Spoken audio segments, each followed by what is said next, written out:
प्यारे बच्चों, सुप्रभात। आज मैं जीवा मैम वर्ग 4 विषय हिंदी पाठ 3 पढ़ाने जा रही हूँ। पिछले दिन पाठ 2 की पढ़ाई हो गई है। अब पाठ 3 जिसका शीर्षक है मेरा बचपन। मेरा बचपन मोहनदास करमचंद गांधी के द्वारा लिखित एक आत्मकथा है। आत्मकथा का मतलब होता है आत्मा से निकली कहानी। महात्मा गांधी का असली नाम मोहनदास करमचंद गांधी है। इन्होंने इस पाठ में अपने बचपन और पढ़ाई के बारे में विस्तार से वर्णन किए हैं। आइए इस पाठ को पढ़ें और समझें।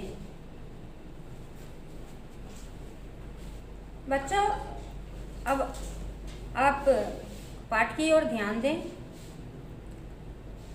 पोरबंदर से पिताजी राजस्थानिक कोर्ट के सदस्य होकर राजकोट गए। कहने का मतलब है कि महात्मा गांधी का परिवार पोरबंदर में रहते थे, इसलिए उनके पिताजी पोरबंदर से राजस्थानिक कोर्ट के सदस्य होकर राजकोट गए। राजकोट जगह का नाम है। तब मेरी उम्र कोई 7 वर्ष की रही होगी। मैं राजकोट की ग्राम पाठशाला में पढ़ने भेजा गया। महात्मा गांधी का उम्र कितना रहा होगा? 7 वर्ष का। और उन्हें राजकोट की ग्रामशाला में पढ़ने के लिए भेजा गया। उस मदरसे के दिन मुझे अच्छी तरह याद है। मदरसे विद्यालय को कहते हैं। मास्टरों के नाम धाम भी और मास्टर के नाम भी याद हैं। पोरबंदर की भांति ही वहाँ की पढ़ाई के बारे में भी कुछ विशेष जानने योग्य नहीं है। मेरी गिनती शायद साधारण श्रेणी के विद्यार्थियों में रही होगी। गांव की पाठशाला से कस्बे की पाठशाला में और वहाँ से हाई स्कूल तक पहुँचने में मेरा 12वां वर्ष बीत गया। उनको हाई स्कूल तक पहुँचते पहुँचते 12वां वर्ष बीत गया था। तब तक मैंने कभी शिक्षकों को धोखा दिया हो ऐसा याद नहीं आता। न तब तक कोई दोस्त बनाने का स्मरण है। मैं बहुत ही झेंपू लड़का था। मैं बहुत संकोची लड़का था, इसलिए मुझे कोई दोस्त नहीं था। पाठशाला में मुझे बस काम से काम रहता था। घंटा बजते ही पहुंच जाना और पाठशाला बंद होते ही घर भागना। भागना शब्द मैं जानबूझकर इस्तेमाल कर रहा हूँ। कारण यह है कि मुझे किसी से बातें करना नहीं रुचता था। कोई मेरा मजाक न उड़ाए, यह डर बना हुआ रहता था। महात्मा गांधी को पाठशाला में सिर्फ काम से मतलब रहता था। विशेष किसी से न दोस्ती करना। वे किसी से बातचीत करने में रुचि नहीं करते थे, क्योंकि उन्हें डर बना हुआ रहता था कि उन्हें कोई मजाक न उड़ा दे।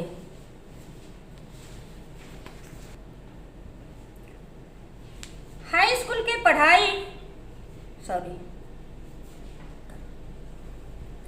हाई स्कूल के पहले ही साल की परीक्षा काल की एक घटना उल्लेखनीय है। शिक्षा विभाग के इंस्पेक्टर जाइल्स स्कूल के मुआयने के लिए आए थे। जब हाई स्कूल में वे दाखिला लिए थे, उसी साल परीक्षा का समय था। उस समय की एक घटना है कि शिक्षा विभाग के inspector Giles school, Mahatma Gandhi Giles school में पढ़ते थे, तो शिक्षा विभाग के इंस्पेक्टर ने जाइल्स स्कूल के मुआयने के लिए आए थे। उन्होंने पहले दर्जे के लड़कों को 5 शब्द लिखवाए थे। कितने शब्द लिखवाए थे? तो 5 शब्द लिखवाए थे। उनमें से एक शब्द मैंने गलत लिखा। मास्टर ने मुझे अपने बूट की नोक से चेताया। इसका मतलब है मास्टर ने महात्मा गांधी को इशारा किया। पर मैं क्यों चेतने लगा? मैं यह सोच भी न सका कि मास्टर ने मुझे दूसरे की स्लेट देखकर हिज्जे दुरुस्त करने का इशारा कर रहे हैं। मैंने तो यह मान रखा था कि मास्टर वहाँ इसके लिए तैनात हैं कि हम एक दूसरे की नकल न कर सके। सब लड़कों के 5 शब्द सही निकले, अकेला मैं बेवकूफ़ बना। मेरी मूर्खता मास्टर ने मुझे बाद में बताई, पर मेरे मन पर उसका कोई असर न हुआ, क्योंकि मेरे दिमाग में था कि हम सही कर रहे हैं, नकल करना गलत है, इसलिए मेरे दिमाग पर कोई असर नहीं हुआ। मुझे दूसरे लड़कों की नकल करना कभी न आया। इतने पर भी मास्टर के प्रति मेरा आदर कभी घटा नहीं। बड़ों के दोष न देखने का गुण मुझ में स्वाभाविक था। महात्मा गांधी में एक ऐसा गुण था कि वे अपने से बड़ों के दोष को नहीं देखते थे। इन मास्टर के अन्य दोष भी मुझे बाद में मालूम हुए, फिर भी उनके प्रति मेरा आदर ज्यों का त्यों बना रहा। मैंने समझ रखा था कि बड़ों की आज्ञा का पालन करना चाहिए, जो कहे वह करना चाहिए, जो वे करें उसे काजी मुझे नहीं बनना चाहिए। काजी का मतलब है विरोधी। विरोधी मुझे नहीं बनना चाहिए। जो अपने से बड़े कहते हैं वो सही है, उसको मान लेना चाहिए। बस महात्मा गांधी के दिमाग में यही था। इसी समय के 2 और प्रसंग सदा मुझे याद हैं।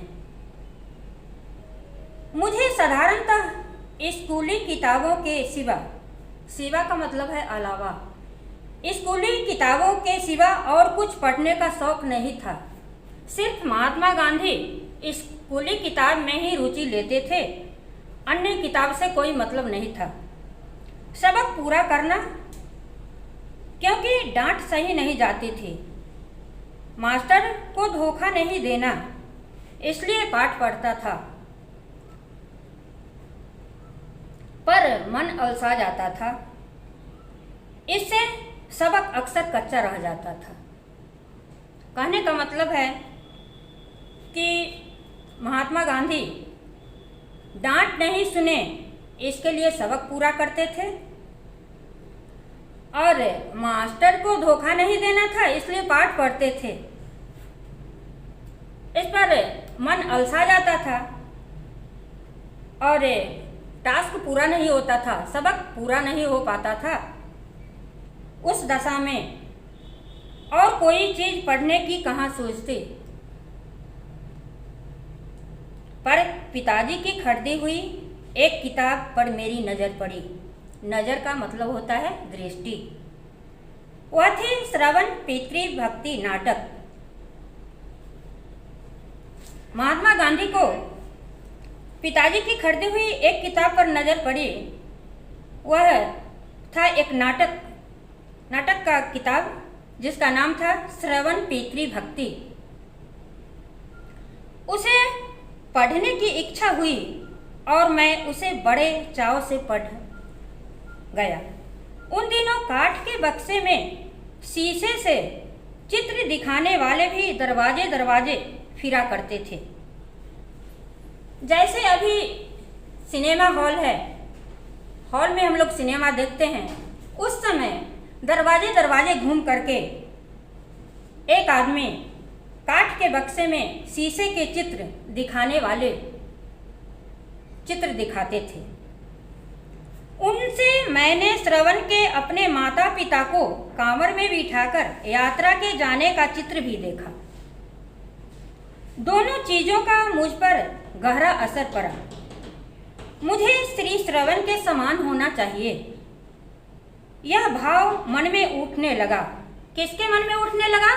तो महात्मा गांधी के मन में उठने लगा कि हमें श्रवण के समान बनना चाहिए।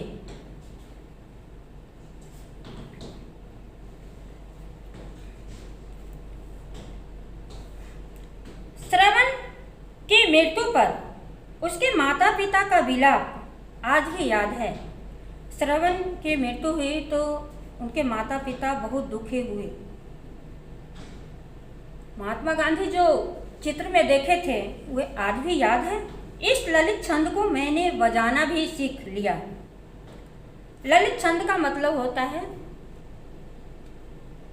सुंदर काव्य। उसको जो विलाप था, विलाप में भी सुर होता है, उसको बजाना महात्मा गांधी सीख लिए। मुझे बाजा सीखने का शौक था और पिताजी ने एक बाजा भी दिलवा दिया था।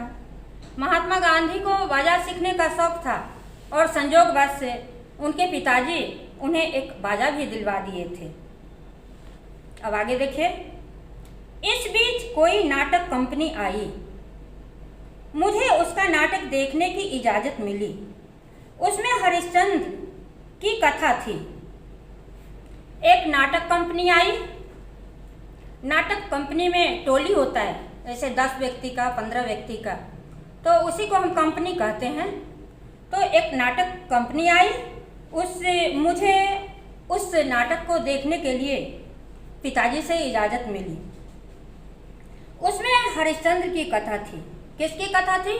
तो हरिश्चंद्र की।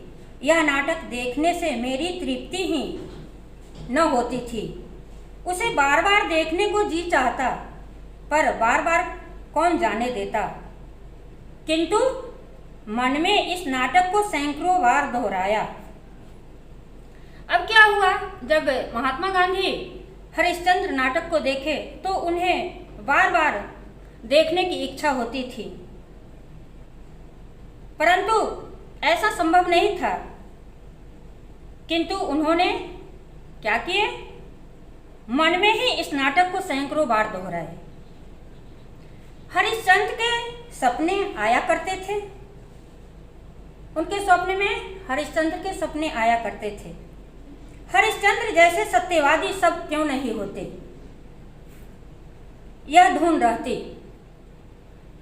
बस उनके दिमाग में यही रहती कि क्यों नहीं सब हरिश्चंद्र जैसे सत्यवादी होते हैं।